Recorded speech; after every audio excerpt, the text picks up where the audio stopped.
ምሳሌ የሚነገርበት ምክንያት አንደኛ ከማያውቅ ሰው ለማያውቅ ሰው ነገር ለማቅለል ምሳሌ ይመሰላል። ነገር ለማቅለል፣ ለማስረዳት፣ ለመግለጥ ምሳሌ ይመሰላል። አይምሮው ረቂቅ ለሆነው ልቡናው ከህሊናው ለተስማማለት ሰው ደግሞ ያለ ምሳሌም ይነግሩታል ይረዳልም። ሁለተኛ ደግሞ ምሳሌ ተመስሎ የሚነገረው ከክፉ ሰዎች ምስጢር ለመሰወርና ሀብተ መንፈስ ቅዱስ እንዲሁ በስንፍና የምትገኝ ስላልሆነች ጥረው ግረው ለፍተው እንዲያገኟት በምሳሌ ይመሰላል ማለት። አይምሮ ላለው ሰው ምሳሌ ይመስሉለታል፣ ላለው ሰው ይሰጠዋል፣ ይጨምሩለታል ይላል። አይምሮው ለቀና ሰው ምሳሌ መስለው ይነግሩታል፣ ምስጢሩን ተርጉመው ይጨምሩለታል። አይምሮ ለሌለው ሰው ግን ያኑ ምሳሌውን ይመስሉበታል እንጂ አይመስሉለትም። አይምሮውን ነስተው በግዕዘ እንስሳ ያቆሙታል። ምሳሌውን ከመረዳት ወደ አለመረዳት ያወጡታል፣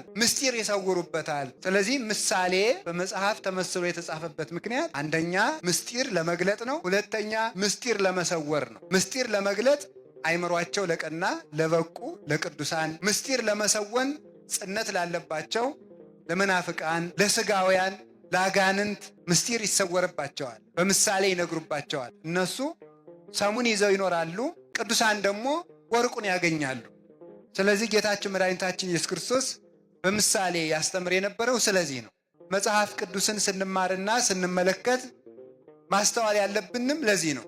ለበቁት ተመስሎላቸዋል፣ ለክፉዎች ደግሞ ተመስሎባቸዋልና ከተመሰለባቸው ወገን እንዳንሆን የተመሰለላቸው የተረዱትን ያስረዱን ዘንድ ከተመሰለላቸው ሲያስተምሩ ከእግራቸው ሲጸልዩ ከረዴታቸው በመጠጋት ምስጢሩን እንረዳለን ማለት። ያንን ምስጢር ከአበው ያገኘነውን እንማራለን ማለት። ካልሆነ ግን ሳይማሩም ወይም ሳይበቁ የበቁትንም ሳይፈልጉ የእግዚአብሔርን ምስጢር እንዲሁ እረዳዋለሁ ቢሉ ፈጽሞ አይገናኝም ሰው ከእግዚአብሔር እቅፍ ከመውጣቱ በስተቀር ማለት።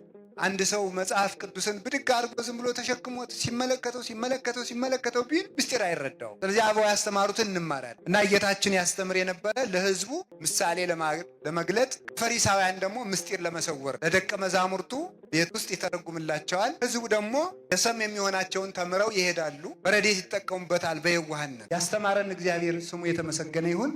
ወስብሐት ለእግዚአብሔር ወለወላዲቱ ድንግል ወለመስቀሉ